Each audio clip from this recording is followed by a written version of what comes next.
Hi, it's Richard at TTS Performance. As you guys know, we do a great supercharger kit for the Harley Davidson Milwaukee 8 engines.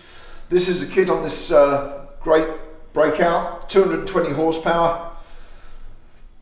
To keep this horsepower going to the back wheels, you've got to change the compensator and the clutch to upgraded parts, and we make those upgraded parts. On the compensator on the end of the crank, these standard parts are what are fitted, and we find that the compensator ramp breaks here, and it all falls apart, makes a big mess, and it really won't take much more than 140 horsepower. So whether you're supercharged or just stage 2 or 3 or 4, Screaming Eagle tune or any of the zippers or fueling big bore kits and high horsepower motors, then this part is going to break.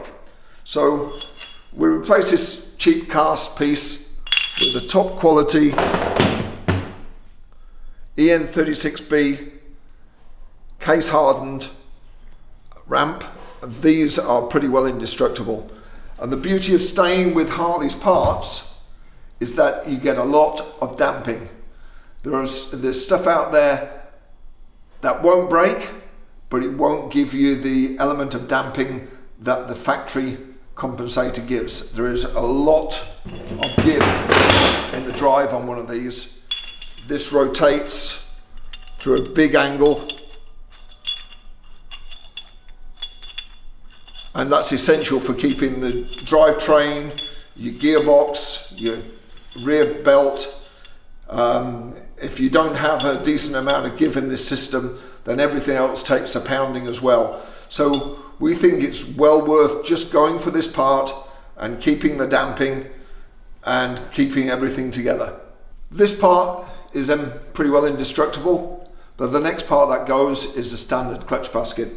It's a cast aluminium piece. We replace that with our AIRCRAFT-SPEC aluminium billet clutch basket, which is designed to be stronger and take all the pounding you can throw at it. So with the two parts,